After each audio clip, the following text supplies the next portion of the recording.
તમારી વખતની સરકારો કેમ નથી અમને વીજળી આપી? કેમ નહીં અમારા વિસ્તારમાં રોડ રસ્તાની વ્યવસ્થા દીધી? કેમ નહીં ગોધેરિયા જેવી સ્કૂલો અમને દીધી? કેમ નહીં વડા તલાવ જેવી સ્કૂલો અમને આપી? કેમ નહીં પાકા મકાનો વાળી શાળાઓ અમને દીધી? કેમ તમે શાળાઓની અંદર ભૌતિક સુવિધાઓનો વધારો કર્યો? ભાઈ એ પહેલા બધી આ સરકારમાં એ લોકો કામ કરી ગયા, એ લોકો આપણને હિસાબ નથી દીધો, પરંતુ ધારાસભ્ય તરીકે તમારી સાથે છું ત્યારે અન્ય વિસ્તારમાંથી આવતા આગેવાન એ ચૈતરભાઈ વસાવા હોય કે કોઈ બીજા અન્ય આગેવાનો હોય, એટલે મારે ગર્વથી કહેવું છે ભાઈ અમે માન્ય જસુભાઈ રાઠવા સાહેબ, જિલ્લા પંચાયતના પ્રમુખ મલકાબેન, આપણા ભારતીય જનતા પાર્ટીના પ્રમુખ ઉપેન્દ્રભાઈ, સૌ અમારા જિલ્લા તાલુકા પંચાયતના સભ્યશ્રીઓ સાથે મળીને આજ ભારતીય જનતા પાર્ટીની સરકારમાં વ્યક્તિ દીઠ ગામ સુધી, શેવાળાના ગામ સુધી વિકાસ પહોંચે એના માટે અમે અથાગ બધા સૌ સાથે મળીને પ્રયત્નો કરી રહ્યા છીએ. રણભૂણ ઘાટી એટલે પંચમહાલ બોર્ડર ઉપરની વાત કરો, ઘણા વર્ષોથી ત્યાં બ્રિજ બનાવવાનું બાકી હતું. આજ ભારતીય જનતા પાર્ટીની સરકારમાં માન્ય મુખ્યમંત્રી શ્રી ભૂપેન્દ્રભાઈ પટેલ સાહેબના આશીર્વાદો દ્વારા, કેન્દ્ર સરકારની ભારતીય જનતા પાર્ટીની સરકારના દેશના સન્માન્ય વડાપ્રધાન નરેન્દ્રભાઈ મોદી સાહેબના આશીર્વાદો મળવાના કારણે રણભૂણ ખાતે પણ બ્રિજનું નિર્માણ અત્યારે ચાલુ છે. એ કોઈ એપીપી સરકાર, કોંગ્રેસની સરકાર, પંજાબની સરકાર, દિલ્હીની સરકારના આશીર્વાદો દ્વારા એ ત્યાં કામ થયેલું નથી, પરંતુ અહીંયા અમે લખ્યું મારે તમારે હિસાબ દેવો છે. સન્માન્ય મુખ્યમંત્રી શ્રી ભૂપેન્દ્રભાઈ પટેલ સાહેબના આશીર્વાદો દ્વારા રણભૂણ ખાતે કરોડો રૂપિયાની ગ્રાન્ટ આપીને ત્યાં બ્રિજનું કામ નિર્માણ થઈ રહ્યું છે. ચૈતરભાઈ વસાવા કે આ વિસ્તારમાં કામ કોઈ કરતું જ નથી, હું આવીને કરું છું. ભાઈ અહીંયા બેઠેલા સરપંચશ્રીઓને મારે પૂછવું છે કે આ ગ્રામ પંચાયતના સરપંચ શ્રી નિલેશભાઈ છે, એ નિલેશભાઈ એમ કે મારે અલી ખેરવા જૂથ ગ્રામ પંચાયતમાં જઈને વિકાસ કરવો છે, મારે નાણાં પંચની ગ્રાન્ટ વાપરવી છે, તો એ સંવિધાનમાં શક્ય છે ખરું? બોલો, ના હોય તો બોલો, શક્ય છે ખરું? આ ગ્રામ પંચાયતના સરપંચ શ્રી નિલેશભાઈ અલી ખેરવા જૂથ ગ્રામ પંચાયતમાં જઈને નાણાં પંચની ગ્રાન્ટ વાપરી શકતા નથી. એમ ભાઈ ચૈતર વસાવા તારા વિસ્તારમાં કર ને, તારા રોડ રસ્તા બાકી હોય, જે કંઈ બાકી હોય તારા વિસ્તારમાં કર, તારા વિસ્તારનું ધ્યાન આપ.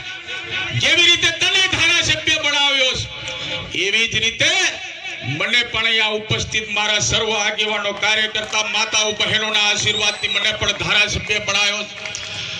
અને મારી સરકાર ભારતીય જનતા પાર્ટીની સરકારમાં, દેશના સન્માન્ય વડાપ્રધાન નરેન્દ્રભાઈ મોદી સાહેબની સરકારમાં અહીંયા સન્માન્ય સ્ટેજને કામ કરવાની તક મળે ત્યારે આ વિસ્તારની અંદર ચૈતરભાઈ તમારી જરૂર નથી, અમારે આ વિસ્તારમાં જસુભાઈ રાઠવા જેવા સંસદ સભ્યની જરૂર છે. ચૈતરભાઈ તમે પાર્ટીને અપ કરવા માટે પાર્ટીનો ખાલી વિચાર લઈને આવ્યા છો. તમે પાર્ટીને અપ કરવા માટે, મારા આદિવાસી વિસ્તારમાં ગુમરાહ કરવા માટે, તમે આટા પાટા કરવા માટે અહીંયા આવ્યા છો. ચૈતરભાઈ વસાવાને વિનંતી કરું છું, સાહેબ તાકાત હોય તો આ મારી ગ્રામ પંચાયત, આ નિલેશભાઈની ગ્રામ પંચાયતમાં ઢેડિયાપાડાના ધારાસભ્ય તરીકે તું મારા સરપંચશ્રીને 10 લાખ રૂપિયા આપવાની સત્તા શેક નથી સત્તા, એ તમે એમને પૂછી લેજો.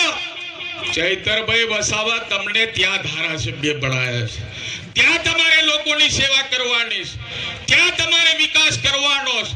તમને જે 1.5 કરોડ રૂપિયાની ગ્રાન્ટ મળે એ ગ્રાન્ટ તમારે ત્યાં વાપરવાની છે. રાજ્ય સરકારમાંથી જે રોડ રસ્તાના જોબ નંબર મળતા હોય એ તમારે ત્યાં વિકાસ કરવાનો છે. અહીંયા આવીને વિકાસની વાતો કરીને સમાજને, સમાજના નામ ઉપર એકત્રિત કરીને મારા સન્માનીય સરપંચશ્રીઓ, તાલુકા પંચાયતના સભ્યશ્રીઓ, જિલ્લા પંચાયતના સભ્યશ્રીઓ, આ વિસ્તારના મારા પોલીસ પટેલ આગેવાનો, વંદે વંદે વંદે. ગુજરાતમાં ભારતીય જનતા પાર્ટીની સરકારની ધુરા સંભાળતા, આપણને સૌને આશીર્વાદ આપતા એવા સન્માનીય આદરણીય મૃદુ અને મક્કમ મુખ્યમંત્રી શ્રી ભૂપેન્દ્રભાઈ પટેલ સાહેબની સરકાર આપણા સૌના આશીર્વાદો દ્વારા કામ કરવાનો અવસર મને 2 વર્ષ મળ્યો અને એ વર્ષ મારા પૂર્ણ થયા. અને રાજ્ય સરકારે જ્યારે કરોડો રૂપિયાની ગ્રાન્ટ આ વિસ્તારમાં આપીશ ત્યારે આપણને 2025ના નવા વર્ષમાં મળવાનું પણ થાય. અને જ્યારે ધારાસભ્ય તરીકે વિસ્તારમાં કામ કરું છું ત્યારે તમને મારે હિસાબ પણ દેવો પડે. એવા આ નવા વર્ષના 2025ના નવા વર્ષમાં આ જ્યારે આપણે કાર્યક્રમ કરી રહ્યા ત્યારે તમારા જ આશીર્વાદો દ્વારા, આપણા સૌની મહેનતના કારણે જેઓને આપણે લોકસભાના સાંસદ તરીકે જીતીને દિલ્હી મોકલ્યા એવા માન્ય જસુભાઈ રાઠવા સાહેબનો પણ આ 138 વિધાનસભા સીટમાં તમારા સૌના પ્રયાસો દ્વારા એમનો સન્માનનો પણ આપણે આ કાર્યક્રમ અહીંયા રાખવામાં આવ્યો હતો.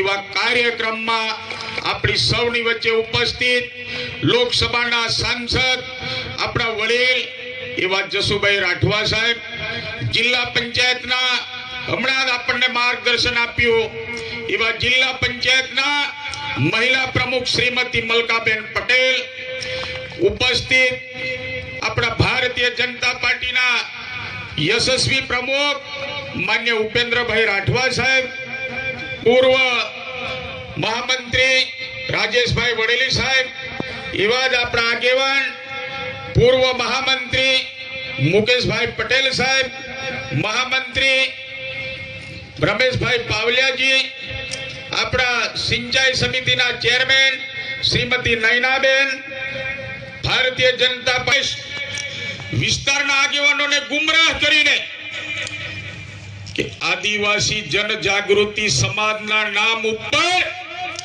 અન્ય પાર્ટીના લોકો બહારના જિલ્લામાંથી બોલાવીને જે રીતે મારી 138 વિધાનસભા ક્ષેત્ર હોય યા છોટાઉદેપુર જિલ્લો હોય, ભાઈ ઘર સુધારવું હોય, પોતાની બાયડીને સુધારવી હોય, તે તમે દિલ્હીથી કોઈને બોલાવીને સુધારો, એ ચાલે ખરું? ચાલે ખરું? બોલો તો ખરા, ચાલે ખરું? જરા જોરથી બોલો, ઊંચો હાથ કરીને, ચાલે ખરું? તમારું ઘર સુધારવું હોય તો તમારે પંજાબથી કોઈને બોલાવવું પડે, એવું બને ખરું? બને ખરું?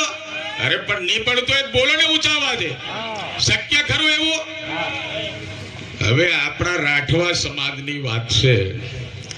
હવે રાઠવા સમાજમાં વર્ષોથી મારા પટેલ, પૂંજારા આગેવાનો, સરપંચીઓ, કામ કરતા આગેવાનો સમાજને ચલાવવા માટે, ફળિયાને ચલાવવા માટે, ગામને ચલાવવા માટે મારો આદિવાસી સમાજનો પટેલ, પૂંજારા આગેવાનોએ વર્ષોથી અથાગ પ્રયત્નો કર્યા અને જેના કારણે આપણે બધા સૌ જોઈ રહ્યા કે આદિવાસી સમાજ કૂદકે ને ફૂસકે આજ ભારતીય જનતા પાર્ટીની સરકારમાં દેશના આદરણીય સન્માનીય વડાપ્રધાન શ્રી નરેન્દ્રભાઈ મોદી સાહેબની નેજા હેઠળની કેન્દ્રની સરકાર અને ગુજરાતની ભારતીય જનતા પાર્ટીની ભૂપેન્દ્રભાઈ પટેલની સરકારમાં મારો આદિવાસીઓનો સર્વાંગી વિકાસ આ વિસ્તારમાં આપણને જોવા મળી રહ્યો છે. આપણને એમ થાય બહારથી આવેલા લોકો આ જિલ્લામાં આવીને, તાલુકામાં આવીને